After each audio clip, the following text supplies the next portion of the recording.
It's time for HawgSports Live from HawgSports.com, a division of 24/7 Sports, presented by Crane Automotive. The Crane Team's got 'em. Visit them online at craneteam.com. And now with the latest breaking updates on Hog Sports, here's Trey Biddy. How's it going, everybody? This is Trey Biddy with HawgSports, HawgSports.com. Today's game week show, Notre Dame and Arkansas. This is more about the state of the Arkansas football program. We'll take a little bit of a look ahead to Notre Dame, but mostly we're going to reflect on Arkansas's disastrous loss to Memphis, what that means for Sam Pittman. We're going to talk about, some of the facts surrounding things, and we're going to be joined with Keith Grayson. We hadn't had Keith on in a while, but it's be nice to get a little bit of fan perspective from Keith Grayson and, of course, Danny West. All that and more on today's episode of Hog Sports Live.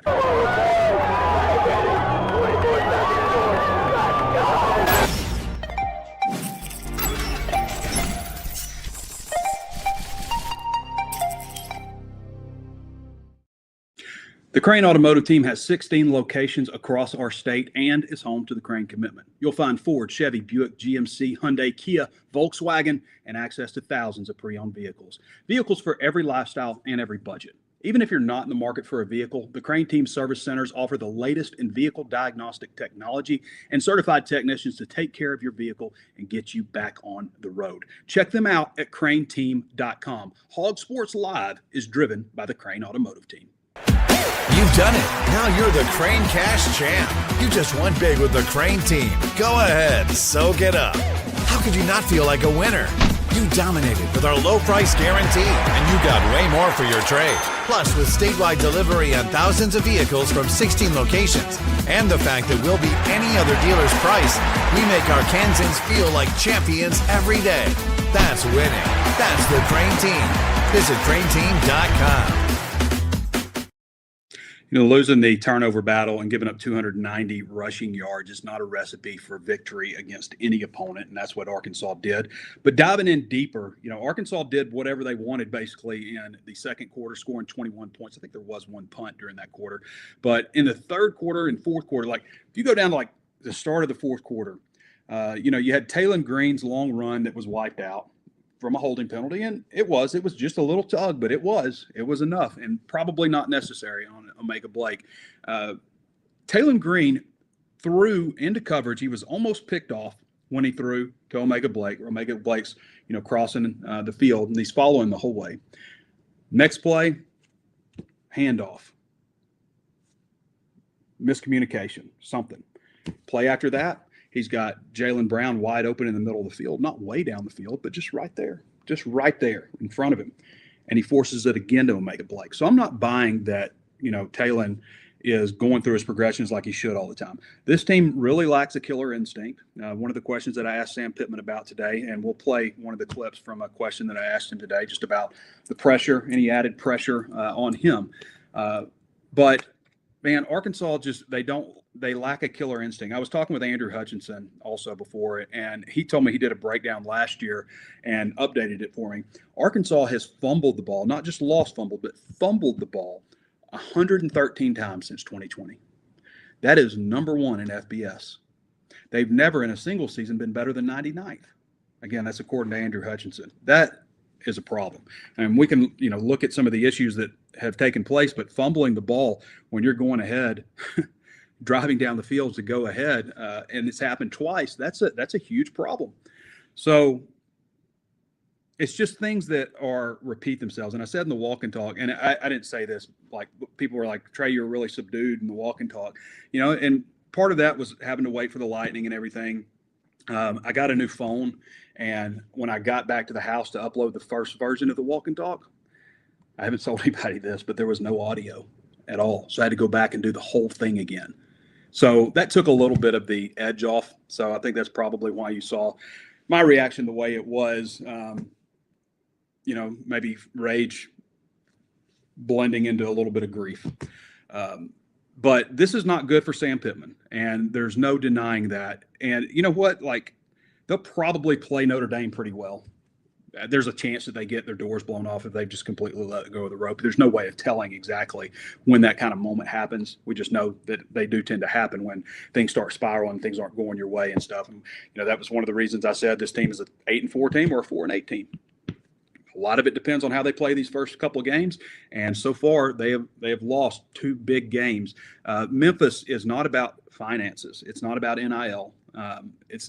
Arkansas has way more resources than Memphis, and there was a Memphis fan in my comments, and we kind of had a pretty cordial discussion about Memphis. And he's like, the reason that you picked Arkansas is because you don't know anything about Memphis. And what I know about Memphis is Arkansas should not be in the discussion about this being a close game with a G5 program.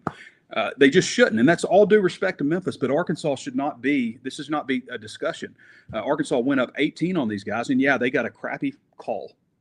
That was a terrible pass interference call against Julian Neal. But you have to overcome those kind of things. And there were so many opportunities at the end of the game, the fumble, the interception, Taylon Green taking that huge sack that knocks you out of field goal range. These are one opportunity after another, blown. You keep blowing opportunities to literally put the game basically not out of reach, but pretty close to it. And then, at the end, probably do that too. And then your defense gives up that play. I mean, that was it in a nutshell. This defense is a real problem.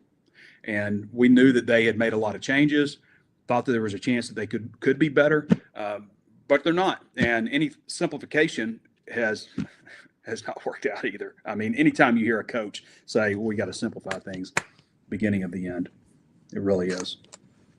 All right, let's hear what Sam Pittman has to say. And in a minute, we're going to get into some details about, contract, what this game means, the importance of it, so on and so forth. And after that, we'll be up with Keith Grayson.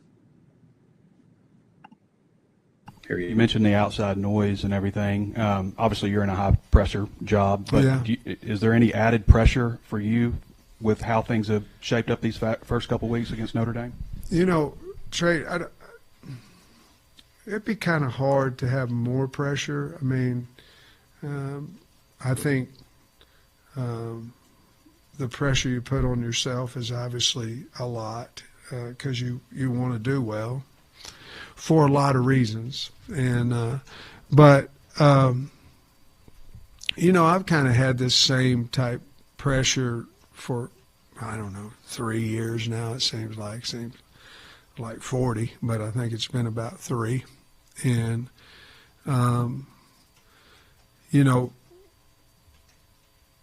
we have an opportunity. The only way we can win people that don't believe in us or win some more positive thoughts about our program is to win ball games. And that's really the bottom line. You can say whatever you want, you can do whatever you want, but what's a score? And that really is what changes people's perception or perspective of you.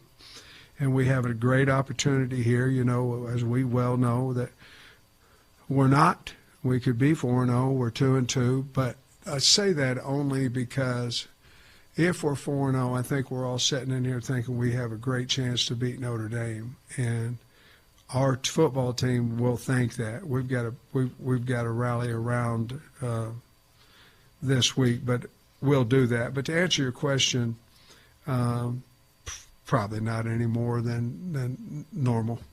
Big weekend for the program. What would you maybe say to the fans who are down right now? But you say we have a good team, and what they're going to see Saturday.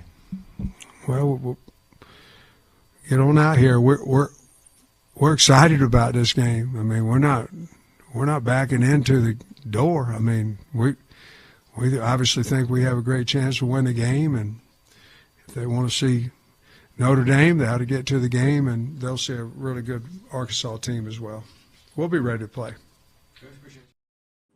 If you're 4-0 going into this game, it doesn't matter that much if you beat Notre Dame. Nobody's asking for that if you beat Ole Miss and Memphis.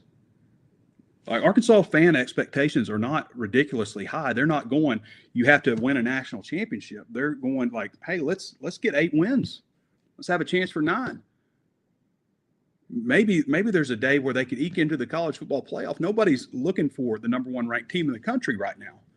Sure, like you'd like to build on that and continue in growth and swell up support, but nobody's asking for them just to go beat Notre Dame if they're 4-0. They're confident about it, but it's not like something you have to do. I'd like to tell you about our friends over at Walker Brothers, good friends of mine, a lot of good friends that I've known for a long time.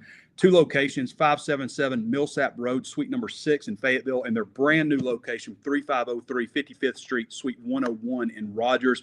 Fine menswear, threads you can't get at other places. There's nothing like Walker Brothers, probably in the entire state of Arkansas and definitely up in Northwest Arkansas.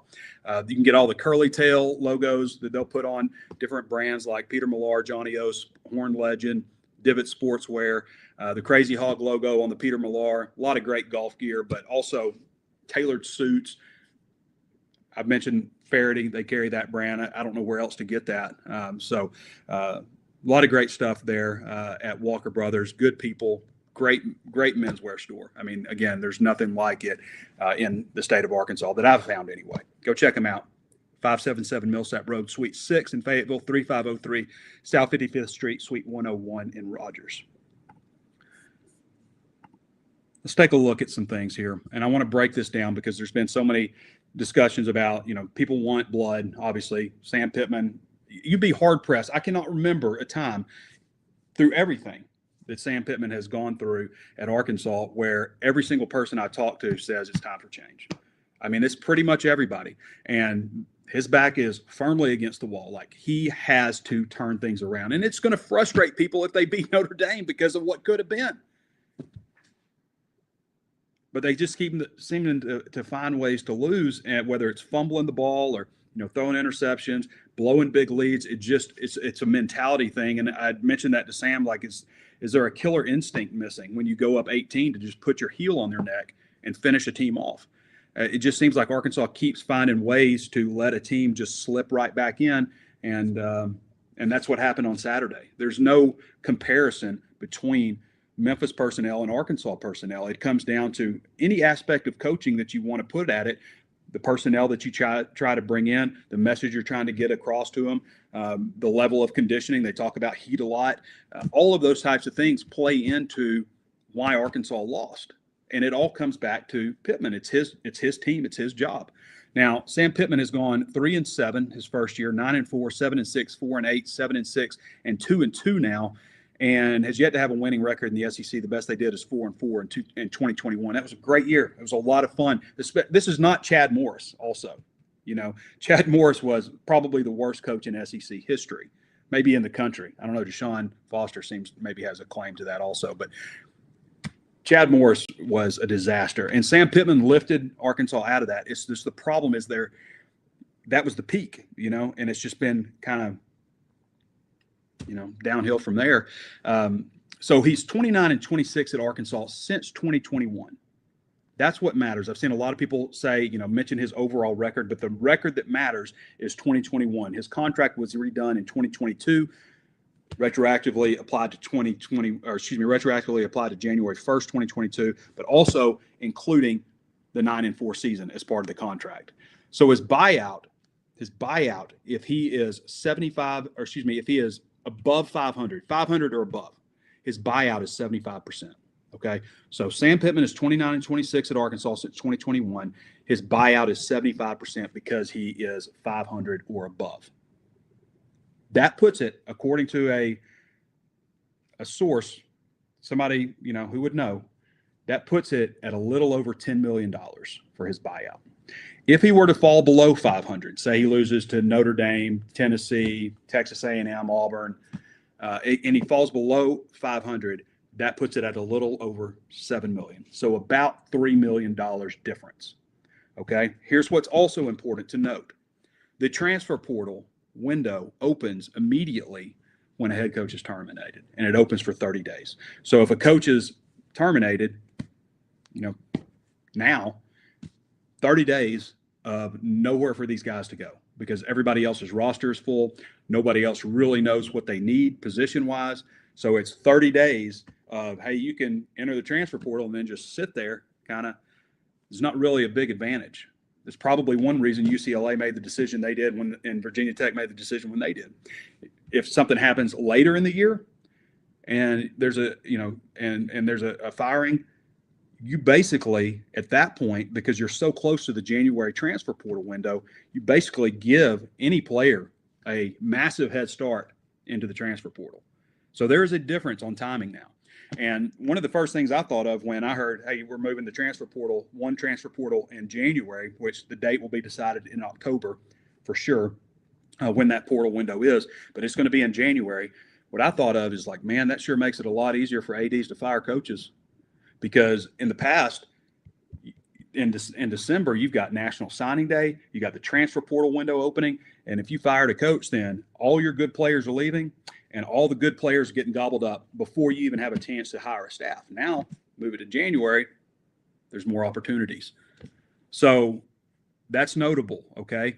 What you also have to, also understand is, where's my other note here? Okay, so any player who is on the roster and has not redshirted can redshirt themselves. And if there was, if somebody was like, out for blood and they're like, they lose to Memphis and they're like, fire Sam Pittman. Any player that's only played, I mean, there's only been 4 games. So every player that hasn't redshirt could opt to, well, I'm not going to sit around for this. I'm going to redshirt myself. I'm not playing anymore. And then the season is just, for whoever would be interim coach, which would probably be Bobby Petrino, that becomes very difficult to manage. So those are some very important things to consider right now. After this Notre Dame game, you're talking about 5 games, so everything changes a lot. So important to consider all of those things for timing.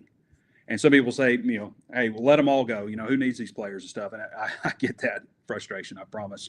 But you'd also want, whoever was going to be hired as coach to have the option of what they want, more options available to them. So it's important to note all of that also. So big game against Notre Dame for Sam Pittman. I have no doubt that they have the potential to compete against them.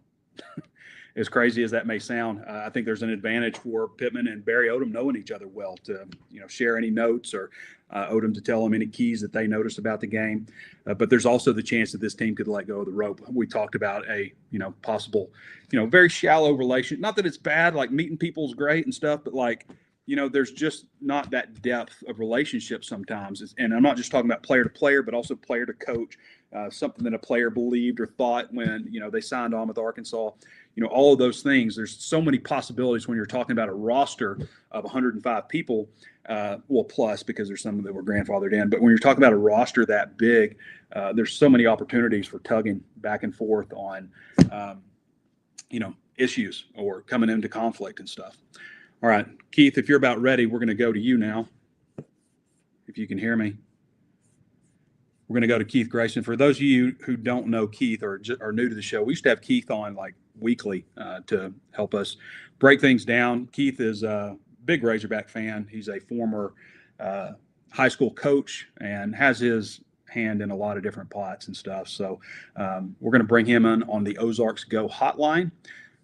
OzarksGo, for those of you looking for exceptional internet, check out our friends at OzarksGo. I always say this, I never unplug and plug my router back in. My internet has worked consistently, except for I think one time when I was up late and they were like, we're going to have a scheduled outage at 12. That was like one time in 4 years. So it's reliable, fast internet, several different tiers, local people. You can reach out to them at 479-684-4900 or go to www.ozarksgo.net/hawg, HAWG, and find out if they're in your area. But north of the tunnel, parts of Oklahoma, ever expanding in northwest Arkansas, even I think in the River Valley. So, that's what I always say. OzarksGo just works. So that's why I like being in business with OzarksGo. All right, let's bring on Keith Grayson now. Let's see here. What's up, Keith? Long time no Shane. What's up? Well, I mean, we obviously talk here and there, but you never return my calls or answer my text. That's not true. That's not true. I value your opinion, and I'm interested to hear a fan perspective. on the state of the Arkansas program right now, Keith? It's the entire thing. You can sit there and talk about linebackers all day. I mean, I got my HawgSports shirt on. I'm surprised our video's not up from that Memphis game, and he's not making jokes about Davis's mom. It's complicated, man. It's been complicated for a long time. And, from a fan perspective, that somebody, donates 5 figures. I'm not the biggest swinging dude in there, but I give what I can. Apathy set in. It happened before the season. You're hitting me up every other 4 hours trying to get me on the show, and I was like, I don't even know anybody's name, man. So after watching a couple of games, and I don't know which state of grief I'm in, I was so mad on Saturday after that game, man. Like, it's just hard to process watching that effort. And so you can talk about the individual players, you can talk about the game itself, you can past 2 games, you can talk about Sam Pittman. My focus and my rage has been highly centered on the support that he's received. That does not in any way, shape, or form relieve him from the on-field situation he's dealing with, and does not minimize that in any way. But what Hunter Yurachek said, I can't get over that. I don't know what kind of leadership we have. And I experienced a little bit of it when I went to the March Madness deal with Calipari and watching the Hogs in San Francisco. A member of the administrative deal that's with football and basketball, I'm not going to name any names. He's a good friend of yours, and I love the guy. Came up and was like, hey, man, like, why are you saying all this stuff online about firing everybody? We have a season to play, talking about football. And I'm like, what are you talking about? And he's like, you want to fire Sam? And I'm like, I never said that. I said to fire everybody above him. And then he starts going into how hard it is to get NFL players out of the state of Arkansas. Well, newsflash, dude, there's a transfer portal and NIL, and we're still talking about high school recruiting. Yeah. Nobody wants to hear excuses like that. There is no excuse. Yeah. There is no excuse for that. Keith, you know as well as I do that when this transfer portal and NIL stuff came about, this was an opportunity for Arkansas. This was not a reason to make excuses about the talent level in the state. This was an opportunity, and it was blown. Absolutely. And then you have somebody in that position as the athletic director saying, we have ethics here. We're not going to go to the third lane. You guys don't even want to know what that looks like. That's pay for play. Why would we do that? And because Jerry Tarkanian wasn't available for the basketball hire, we hired John Calipari or Perry, however you say it. Perry. Dude. Yeah, sorry. He's not participating in pay for play within your own athletic program? Dude, how stupid do you think we are? Yeah. Like, what do we think Kentucky's been doing for years and years? What do you think we're doing right now in basketball? Yeah. What is John Tyson just like? I mean, they're making T-shirts about the guy dropping off bags at kids' houses. Like, it's an inside. It's not even a joke. It's common knowledge. You're going to say that we can't do that? Commercials? You're not seeing all the Dairy State Cup commercials and no. Blake Thomas? Yeah, me neither. Yeah, you're 100% right. I mean, like, I'm getting a little pitchy. See, I'm elevated because my voice, I start getting, I talk low, but I get a little pitchy when I get mad. It's talking about integrity in a conference that's devoid of integrity. Yeah. And it brings me back to, like, Sam Pittman. I asked him on the coaches teleconference before the Ole Miss game about integrity with the injury report. Like, do you put a lot of stock in that, or is that just for the bettors out there? And he said, no, the SEC has integrity. Well, then, Lane Kiffin doesn't put his injured quarterback on the injury report. Everybody knows he's injured. Everybody knows Luke got a broken collarbone and he's not going to play in the game, or he's at least should be listed as questionable and stuff. But Kiffin just does whatever he wants to do, and that's probably one reason he's successful. But, like, when you look around some of the coaching hires that have been made, like, Hugh Freeze, and everybody should deserve a second chance and stuff, Chris Beard, Petrino, like, you're going to tell me that, like, there's this high level of integrity. And the last coach that I remember saying that Arkansas is not a win-at-all-cost program and integrity goes a long way was Jeff Long, and he was canned 2 months later after saying those comments. Well, we don't got 2 months, as you said. I mean, I don't know what happens first. Like, you want to fix the whole thing? I don't think fixing the whole thing is firing Sam Pittman and then letting Hunter Yurchek make the hire. I don't think that is going to happen. I don't have any faith in that. You know, maybe I'm a football atheist. Well, in the but past, like firing your AD and firing your head coach at the same time is not something that works out either. what about the head coach retiring and calling his shot a little early and giving them some time and then firing Hunter? I don't know. I don't know, but I'm serious, man. Like, I don't know. you can't have the leader. You can't have the leader of an organization come out. Listen, I know I'm 44 years old. You already know my situation with my liver. I don't know how many years I have left. And I'm going to sit there and the athletic director is going to say into a hot mic that we have no chance to compete at a national level. Oh, dude, all you got to do is get 9 wins and backdoor into the playoff. I mean, we're not asking for 12-0, bro. Just 9 wins. And and then give us a shot. We got a puncher's chance. That is not insurmountable in any way.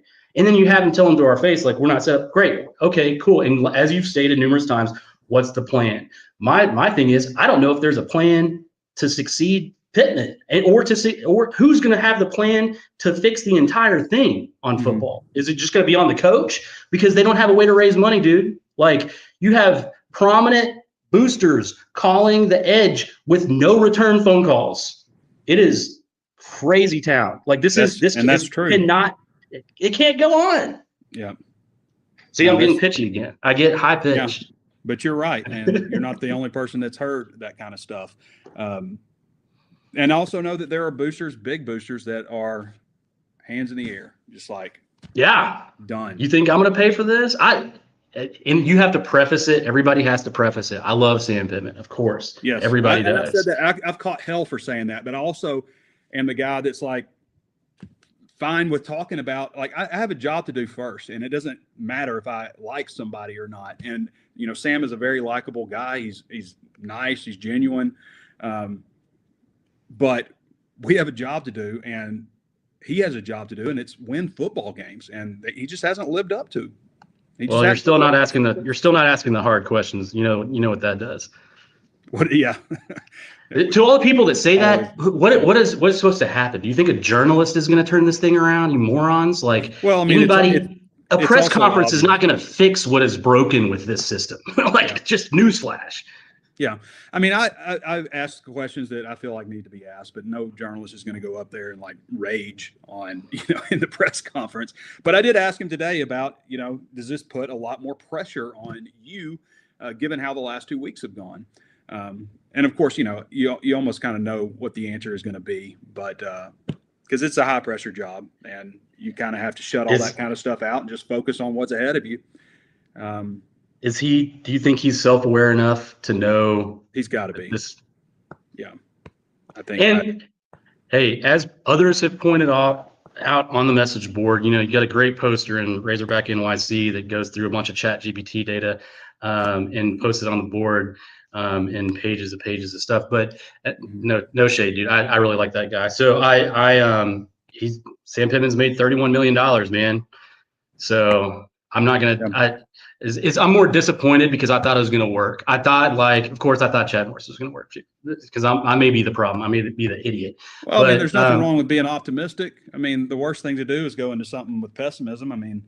And I was happy when Sam was hired. I was happy for him. And I think we saw early on, him sway things. I mean, looking back, they could have won probably 6 games that first year, but they won 3 and they hadn't won in a long time. And then, had that really good season in 2021. But it's been a long time since 2021. I think, my optimism came from, I thought he was going to be able to recruit at a higher rate just because he was a great recruit under Bielema. And before that, in talking about integrity within the SEC, he was a part of Butch Davis's North Carolina program that had a ton of violations. And I was like, this is perfect. We're going to be able to recruit now. So I remember Lane Kiffin, when he was at Tennessee, he said, we should be reporting violations every week. I remember him saying that. I remember they had a press conference for a fake press conference for the players, which was simulating media. which you weren't supposed to do. Like, they were just blatant about it, you know. You should be reporting secondary violations all the time. You just should.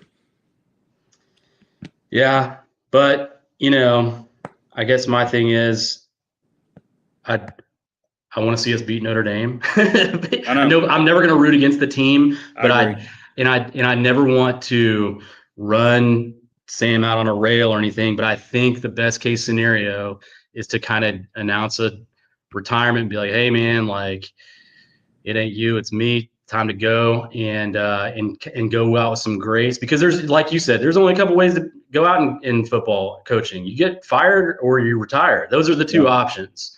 Hell, we saw it from Bruce Pearl today for a different reason, but I just I hate it. I hate the situation that we're in.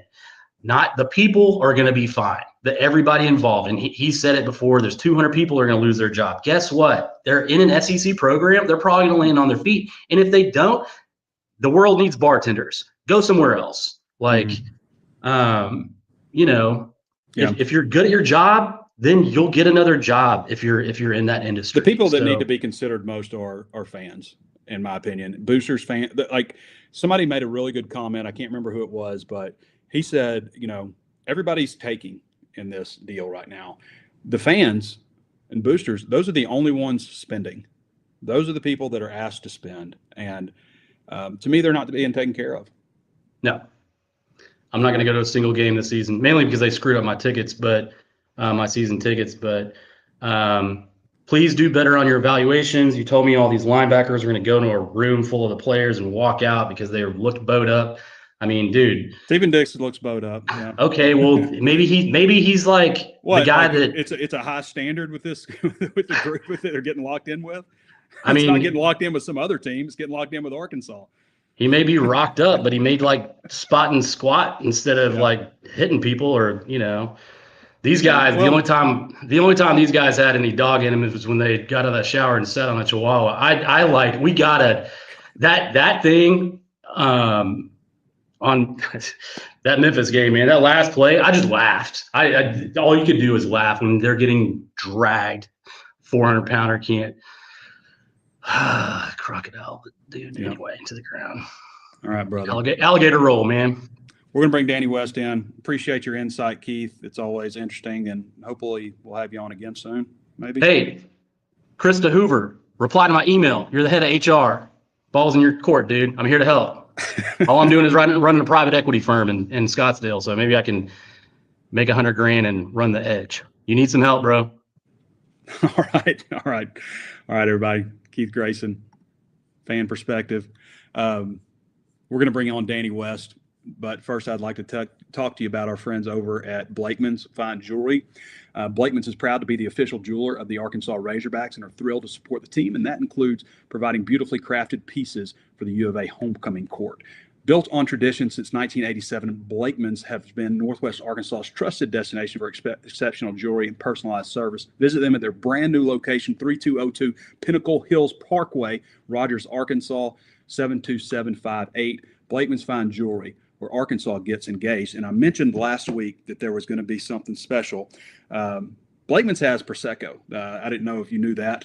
You may not, but you'll probably see something at the game, Blakeman's Prosecco, and they have some they're going to have it in the suites. If you're in the Razorback game, if you're at the Razorback game in a suite for the Notre Dame game, there will be a bottle there for you waiting. So as a gift from Blakeman's, but yeah, that's available also at a lot of different retailers. So go check out our friends at Blakeman's Fine Jewelry, 72758, Rogers, Arkansas, Pinnacle Hills Parkway, 3202.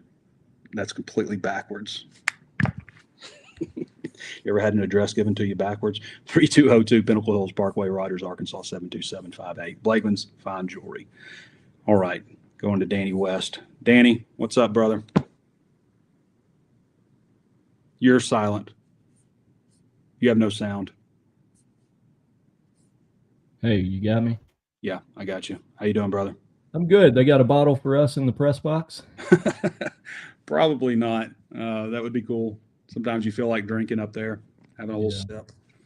I'm not big on it anymore, but any more jogging this weekend, I might sneak out on you, Biddy.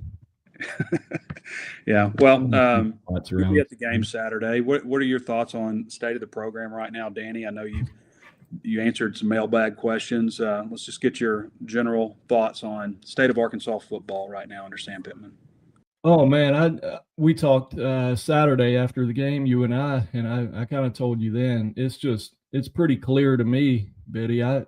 We both love Sam, but it's year 6, man, and they lost to Memphis. That's where it's at for me. I think you got to let the season play out, and I understand the contract language and all of that, and trying to save money, but I think it's pretty clear. The writing's on the wall, and just as a general rule of thumb, you would think year 6, you at least at the minimum got to reach a bowl game, right? And here they sit at 2-2, and I can't find really 4 more wins to feel super confident about. So that it's pretty clear to me, Biddy. I think it's I think we're seeing the beginning of the end is how it feels to me. Yeah, Danny, how does this impact recruiting right now? Recruiting? Yeah. Well, they're 33rd in the country. This will be their 3rd in a row that finishes in the 30s. So I don't know that it impacts it greatly either way. It's just that's where it's at, man. They've been struggling. We've got another Gilmore decommitment to talk about. The quarterback situation.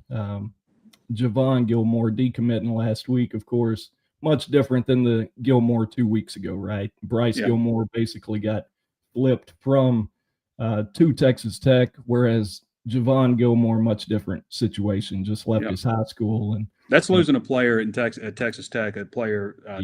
I mean, I don't know the situation, but I assume it's money just because I know that Texas Tech is spending money. They've embraced it. Yeah, big time. Yeah. But outside of that dropped you to 33rd. Now you're looking at J.J. Bush here taking visits. He's now your top ranked commitment for this year's class, taking visits to LSU and I want to say Mississippi State a few weeks ago. So you lose him, you drop to 38th, and then at that point you're starting to flirt with Chad Morris's first class. He took 18 kids and finished 45th in the country. So you ask about recruiting. I'm not sure that should be at the forefront, the high school class anyway. Now, in terms of, I heard Keith talking about it there. He's exactly right. I think transfer portal, because of what you also said there with the new 10-day window coming in January being pushed back from December, I think it gives you a lot more flexibility in terms of being able to, if you have to wait until the end of the year, and if a change is necessary and has to be made, it sets you up a little bit better. It doesn't put so much pressure on you, in the month of December that you have to get it right. Mm-hmm. Gives you a little more time on that high school class too. If you've got an in-state crop that maybe you're not getting so many guys to stay at home, gives you a little extra time. If you can convince them to, delay it to February, could work out for you. There's a lot of people out there that say this is how you do it. You build through the high school ranks and you fill in some gaps in the transfer portal. I just think that's how some people can do it. Like we're talking about the same programs that have been dominant for years, Georgia and Alabama. Yeah, of course, they're able to go get 5-star recruits and stuff. But for programs like Arkansas, and Ole Miss is a great example because Ole Miss has had a ton of success, you really need to do the bulk of your work, I think, out of the portal now. Yeah. I mean, it is an opportunity. It is an avenue. They laid it out and said, hey, Arkansas, here's an opportunity for you. You can overcome your disadvantage to elite recruit because of distance. We're going to give you the opportunity to basically buy players through NIL and lure in, veteran guys and, all that kind of stuff. And Arkansas just hasn't embraced it like they should. It's kind of punted a little bit. Yeah, punted. Yeah. This wasn't embraced. And that's on Yurachek, in my opinion. Like, they did not go after that. And, we have other questions like, why hasn't the stadium been named? And that's millions of dollars. Why is there no stadium rights, naming rights done? has the people under Remy Cofield been hired yet? Not that I've heard. I haven't heard anything on that front. We've heard from Remy once. I mean, this was supposed – yeah, I think that was when I was on vacation this summer, the one time. You didn't miss never much. get to talk to him. I mean, there was one guy in player personnel on the staff who left to be the football GM at another SEC school, and Arkansas is now looking to fill both of those positions. Yeah. And then you look around the SEC at some of these other staff numbers, and you see Arkansas lagging behind, way, way behind in terms of overall, support and staff members. Extra help is what I call it, but way, way behind on that total, Biddy. I don't have the numbers in front of me, but way behind there. And it just feels like, I don't know, I've kind of said this on the board. It feels to me like Arkansas is just a decision away a lot of times from being really good. And that doesn't have to mean it's a firing situation. Arkansas has got to figure out it has the same opportunity as everybody else around it. And until they figure that out and learn how to use that and maximize it, maybe don't call Congress, call everybody around the state and get everybody on the same page. I think they're a decision away. And I think at some point, Biddy, we're going to be on here talking about excitement again. I think it's going to be a new day, and everybody, if they push the right buttons and educate and just be honest and transparent with people, about what's required to get out of this thing, and then, kind of outline a plan would be nice. I think it can be done, and I think we're headed towards a new day, but it's just, they say the night gets darkest just before the dawn, right?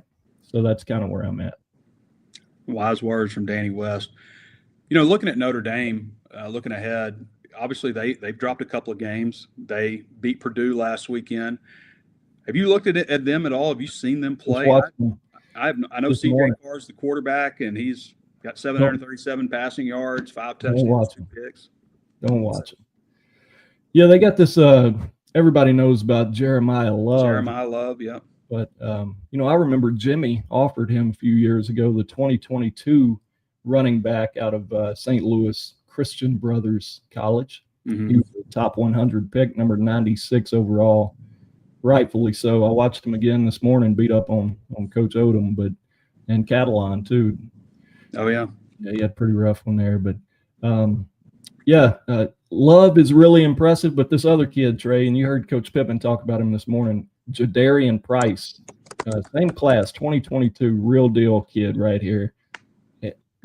Everybody knew about Love, but this kid here, he's more than I thought. Kid out of Denison, Texas. Arkansas didn't offer him, but he was a top 247 himself, and kid can flat go. They're scary. I mean, dude, it wouldn't surprise me if Arkansas makes it a game. I think you may have said that too. Just nothing really surprises you from them at this point. But I think Arkansas can score on this team. We saw A&M do it, but man, when I watched these two dudes this morning, I was like, there's no way Arkansas stopping those guys. You got to win a shootout, in my opinion. Right. Everybody I've talked to in the media today is just like, if they're going to win, it's going to be a shootout. Yeah. And that is what's different with Pittman's teams versus Chad Morris. Chad Morris, they just get the crap kicked out of him right from the start, and there was no game to even watch. At least minimum, we're watching 4-quarter games a lot of times. Just Arkansas keeps coming up short. Catalan, I believe, is at Missouri, though, Danny. I think he committed to Purdue. Oh, did he? Yeah. And I thought they ran up a bunch of rushing yards on him, so I thought he was a part of that. My bad. I'm pretty sure he is at Missouri. Okay. All right, Danny. Anything else to add? No, that's it, buddy. I'll let whoever's coming on next. Good to see Keith back on here, by the way. I wanted to say that. I thought he was energetic, probably a lot more so than I am today, but just get through the season, folks. I think we'll have some, better days ahead at some point eventually. All right, Danny. Appreciate you, buddy. You got it, man. All right, everybody. That's Danny West. Follow him at Danny West on X. At Danny West 24/7 on X. So Arkansas right now on Bet Saracen is 4.5-point underdogs. That has dropped believe it opened at 6, something like that. So at least people out there think that it's going to be a close game. At least people are paying attention in some kind of way that Arkansas loses close games. But Notre Dame is currently ranked number 22 in the country coming into Fayetteville, a game that certainly had a lot more shine on it outside the start of the season versus where we are right now. Let's look at my picks last week. Took it on the chin a little bit after a really good week 3. Week 4, I was just 1-3-1. That puts me at 12-7-1 overall, and 3-1 picking Arkansas games against the spread. I had Oklahoma -7 against Auburn, thanks to a late safety in that one. I pushed in that one, although the line right up about game time was 6.5, so that worked out a lot for some bettors. But we pushed there. We had Mississippi State -21.5 versus Northern Illinois. They won 38-10. We won that. NC State +3 at Duke. NC State had not played anybody. Duke had played a couple of hard teams, but Duke won that 45-33, so we lost. And really surprised by Arkansas State as a 4.5-point favorite at Kennesaw State and losing 28-21. So we lost that one, and then of course lost the Arkansas game. I had the Hogs winning by 10, which they should have damn done. They should have won by 10. I'd said before the game, like, if Arkansas beats these guys by 17, people should feel pretty good about that. That's probably what about, good average SEC team should beat Memphis by 17 points. If it's like 49-10 or something, that's probably how a college football playoff caliber team would dispatch Memphis. But 32-31 loss. Super disappointing. Yeah, super disappointing. So we've gone over most everything. We've talked about Sam Pittman, what that looks like as far as, his job security, some discussion on Hunter Yurichek. We got the fan perspective from Keith. Got some news from Danny West. Bruce Pearl, we haven't talked about that, is retired. I think we touched on it a little bit, but that's crazy. I mean, he's 65 years old, kind of came out of nowhere, so I guess his son is running things. I was traveling right after the press conference with Sam Pittman when that came out. So let's go to a few questions now. Get to my page here. See what people on the Razor's Edge forum have to talk about. Be sure, if you haven't given us a thumbs up or a like or anything like that, and you're enjoying the content, we'd really appreciate that. And that 5-star rating on Apple Podcasts as well. Where are my questions? There they are. All right. Hogtalica says, have you noticed how frustration with the football program spills over into fans bickering with each other? Oh, yeah. Media members bickering with fans and each other and so on. I've seen a lot of it today. Everyone is angry. Everyone is angry. One of the things that I think is frustrating for media people is, like, they've been saying the same things that a lot of fans have been saying, and there's this like straw man argument that's created, like, the media tells you this and we're the only ones that, like, come on, man. Like, that's not what's happening at all. Like, I mean, I picked them to go 6-6, but that was kind of a cop-out. I just felt like 8-4 or 4-8 is really what was going to happen. And now, it feels like more like 4-8 with this team. And it's basically the reasons that I felt like it could be 4-8 is, dropping Memphis, dropping Ole Miss. Like, how that breaks down, how that happens determines so much in terms of momentum and belief and buy-in and all that stuff. You see Missouri right now is 4-0, right? After their 4th straight home game. What do they got? Two more home games coming up? That's how you schedule. What we talked about a lot in the offseason. Yeah, everyone's angry. I bicker with people. Like, some people are just absolutely, and I get it. You're so furious you can't even see straight, seething. And you just want to yell at somebody and let somebody know, and you show your ass on social media. I get it. I've showed my ass before on social media too. Like, it happens. Who makes the decision on firing Coach the AD of the Board of Trustees? It's a combo. It's going to be a combo. The AD will go to the board, because they got to talk about buyout and all that kind of stuff. Brown, 1994, says, Is this the biggest non-conference game ever in Fayetteville, or did last week kill the mood? Last week definitely killed the mood. ESPN SP Plus actually has us winning 31-29. Last week they forecasted Memphis 31-30, so good read on us. I mean, I have no doubt that they can if they don't let go of the rope, I have no doubt that they can keep it close. But it would be a shootout, I would think. The biggest home game ever at Arkansas, potentially that Alabama game in 2010, that was way up there. The USC game in 2006 was huge. That was a big one. Arkansas did not show up for that one. That was the Darren McFadden game where we didn't know if he was even going to play because of his toe. So those would probably be, at least in my memory, two of the biggest. The Texas game in 2021 was huge. That was a big one. That's probably the best crowd that's ever been in Fayetteville, just because the stadium was expanded and it was a night game and all that. So that was really big. But those are three that really jump out to me. Shabaka says, from the second game of the season, our defense has looked uninterested. I mean, there's no question out there that the defense is not – they're not tenacious D. They're just not. They do not hustle at times. They loaf. There's not that energy. To fix things on defense, I don't know if there's any fixing what's going on the defensive line. Linebackers – I thought for sure Xavier Sori must have been hurt or something. Sam Pittman says he's not. So that's really disappointing because he is such a better player than what he has shown. And Steven Diggs, I think, is a better player than the linebackers just have not been good at all. Maybe against Arkansas State. They have not played well. Secondary, I don't know what answers are out there. Hopefully they'll get Kenai Walker back. He, of course, didn't have a very good game against Ole Miss. I would look at maybe some shakeup at safety. I don't think that Larry Worth is playing very well. That's disappointing because I really like Larry. He's a great athlete, but it's not showing up on film. It's just not. Maybe you look at different options in your secondary. There are scenarios where you could move some guys around. Maybe you look at Jordan Young playing more corner. Shakir Smalls playing more safety. You know, Shakir, he's pretty aggressive.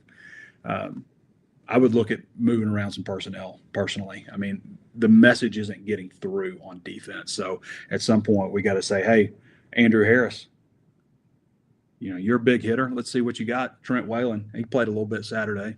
I don't think he had like overwhelming success or anything either. So I think you start looking at personnel. You've got to have this is a good point somebody made too. Like, you know, you're looking at athletes and, you know, guys that got size and all this stuff, but what about these guys got that? They got heart.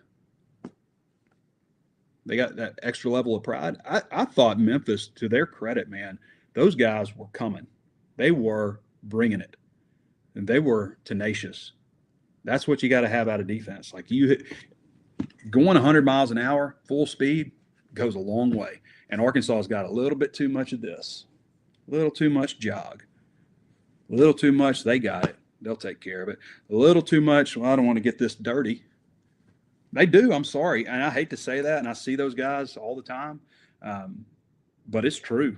Like, this is not a defense that is aggressive, the mindset. And I'm not saying that's everybody all the time. But as I was saying in the walk and talk, it takes 11. It takes 11 people. And if you have that, like, you're going to go a long way. You just are. If you have that mindset, you're going to go a long way. And Arkansas has had some great players on defense over the years who have been undersized, scrappy guys, Tony Buas and Kenny Hamlins and Sam Olajubutus, like just a few names that pop up. Darius Philon, Martrell Spate. You know, the thing that stood out about guys like that is just how aggressive they were, how much they wanted it, the energy. Think about Martrell Spate on the sideline, just the energy that he showed all the time. I mean, guy would – Trey Flowers. I mean, the heart that guy had. Malcolm Shepard. And there's plenty more. You know, some names are popping into my head.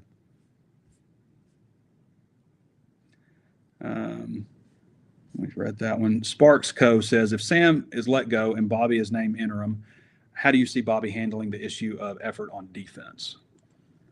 I mean, you don't really have much of an option but to, you know, leave it up to the defense. But if there is something that happens, I don't see how it's not Bobby that would be named interim. I don't see. And Brandon Marcello even, I don't know if that's true or not, but he, indicated that was what was being postured, if there is a change. Burkus Maximus says, Trey, what's the fix for the awful linebacker play? Yeah, do you start younger guys? I don't know that you're going to get a lot of different results with putting Tavian Wallace in there, but and Shaw has played a ton. I mean, Shaw has played a ton of snaps, so it's not like he needs to play more. He's already playing a lot. But, I mean, if it's not going to make a difference, then you go with the younger guys, I guess. But I would try to light a fire. And I mean, we have seen better play out of Xavier Sorey and Steven Dix. I mean, we just have. Hog Talica says, do you think the leadership at Arkansas is making good faith efforts to win in football? I think they are, but they're just not getting the job done. I mean, I can make a good faith effort to try to dunk basketballs, and I'm 47 years old. It's just not going to happen. Sometimes it's, I guess, just what you're working with. But I feel like maybe sometimes there is a lack of creativity. I mentioned some of the things that it just feels like Arkansas is falling behind on, some key things. And a lot of that to me is Hunter. Like, why hasn't the stadium rights been sold? Why haven't these two positions under Remy Cofield been established? Anytime it seems like he opens his mouth or he posts on social media, it backfires on him. Why wasn't NIL embraced? Like, this was Arkansas's path. This was the path. And there is people out there that probably could get on board and help you. And I don't like telling anybody how to spend their money, but it's also about, everyday fans feeling a buy-in and feeling like their money is going to something. Yeah, I'll give $50 a month. I mean, Ole Miss, their people have bought in, and they should.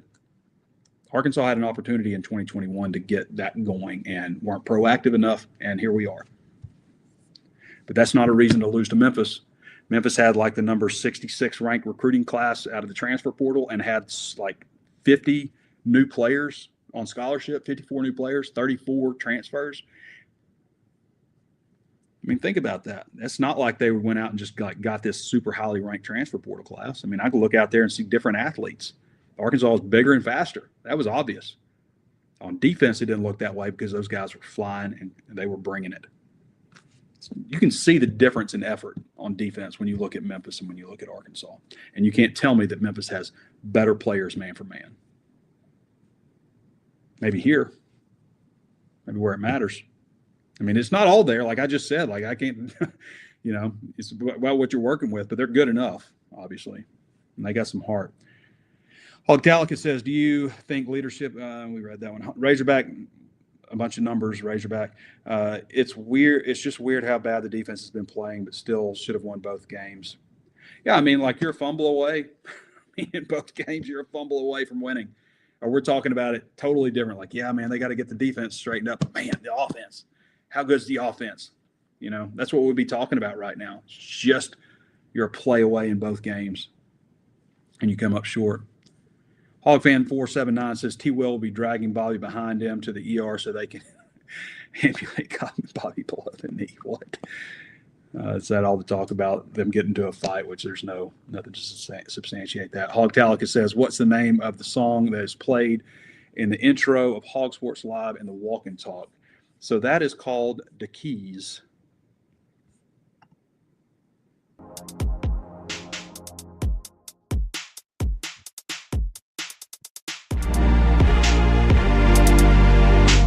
Yeah. So when I had somebody originally make first introduction, this is the song that they picked out to go with it.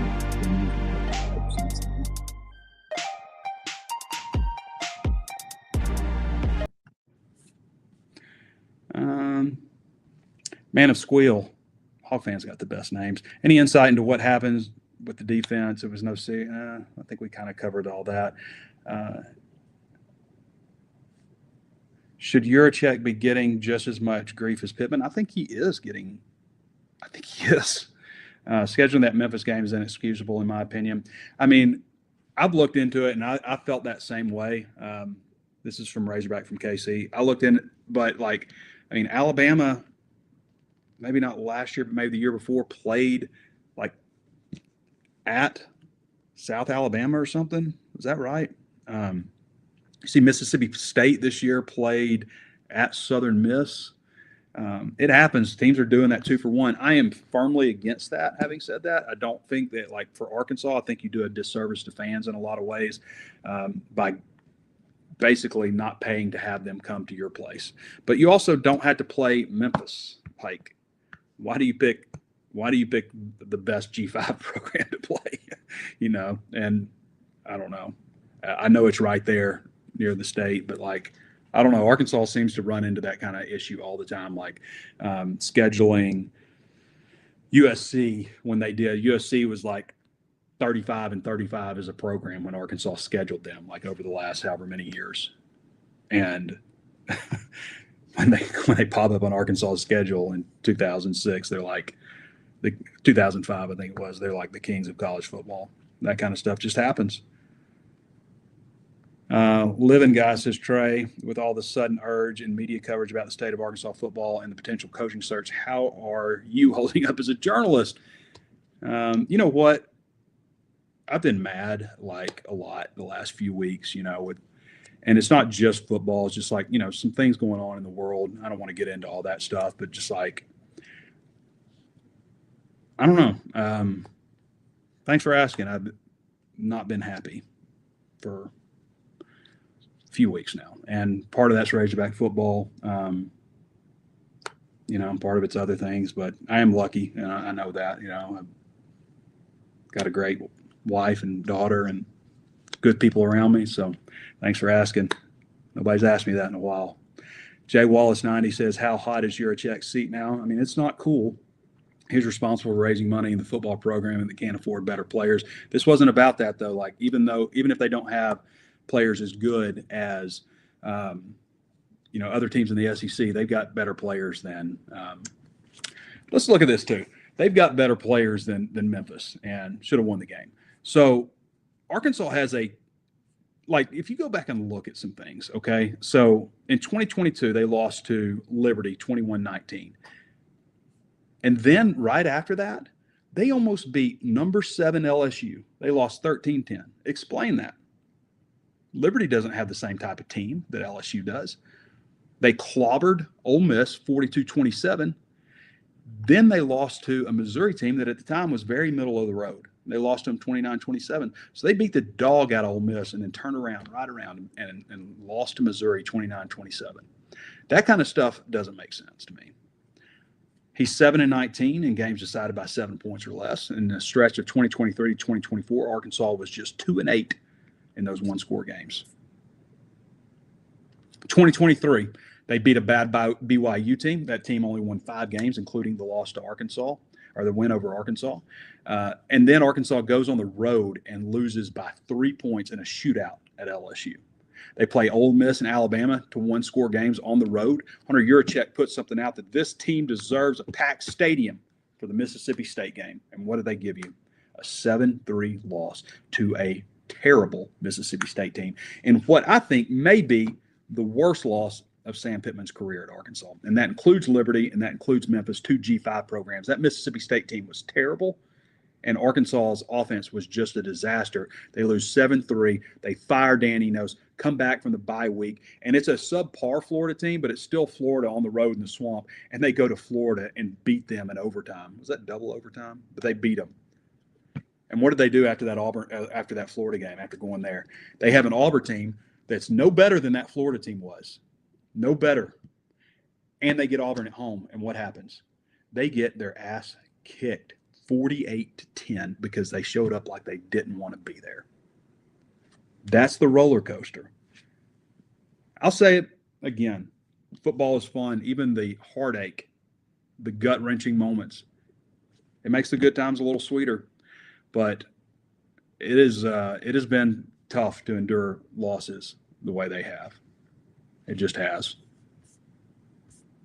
All right. I think we've covered everything you guys need to know about the state of Razorback football.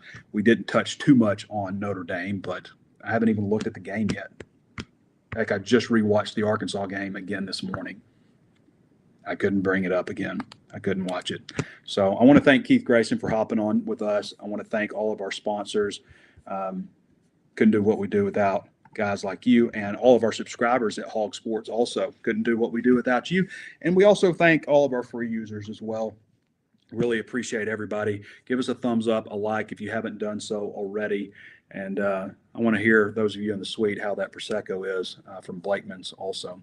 All right, everybody. Thanks for joining me. This has been Trey Biddy with HawgSports.com, and we will catch you on Thursday for the Arkansas Notre Dame Primer.